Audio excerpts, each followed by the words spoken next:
powered for you in the name of our Lord and Savior Jesus Christ. ஹல்லேலூயா. நஸ்ரேனாகிய இயேசு கிறிஸ்துவின் நாமத்தினாலே இன்னைக்கு உங்களுக்கு உண்டான வல்லமை வார்த்தை.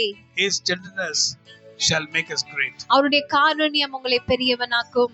It's because of his gentleness we shall grow higher and higher. அவருடைய காருண்யத்தினாலே நம்ம உயர உயர எழும்பி வருவோம். And the Lord shall lift you higher, higher, higher, higher, higher because of his gentleness. அவருடைய காருண்யத்தினாலே ஆண்டவர் உங்களை மேலே மேலே மேலே உயர்த்தி வருவார். Because of his gentle hand which will be upon you and me.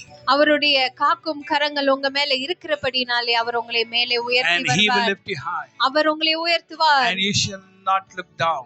நீங்க கீழே பார்க்க மாட்டீர்கள். The Lord says don't look down. ஆண்டவர் சொல்லுகிறார் நீ கீழே பார்க்காதே.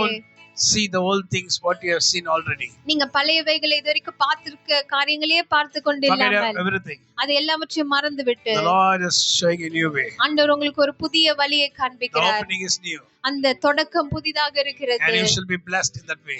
நீங்கள் அந்த வழியிலே ஆசீர்வதிக்கப்படுவீர்கள். You shall have a wonderful blessing from the Lord. ஆண்டவரிடமிருந்து உங்களுக்கு ஒரு விலையேறப்பெற்ற ஆசீர்வாதம் வரப்போகிறது. 2026 shall be the blessed year for you. 2026 ஆம் ஆண்டு உங்களுக்கு ஒரு ஆசீர்வாதம் நிறைந்த ஆண்டாக இருக்கும். And you shall be filled by the glory of God. நீங்க ஆண்டவருடைய மகிமையினால நிரப்பப்படுவீங்க. Don't worry about anything. எதை குறித்தும் கவலைப்படாதீங்க. No worry should be in your mind. எந்த ஒரு கவலையும் உங்களுக்குள்ள இருக்க கூடாது. Just think about the grace of the Lord. ஆண்டவருடைய கிருபையை மட்டும் நினைச்சு பாருங்க. God be the glory. ஆண்டவருக்கே மகிமை உண்டாவதாக. Amen. Have a wonderful day.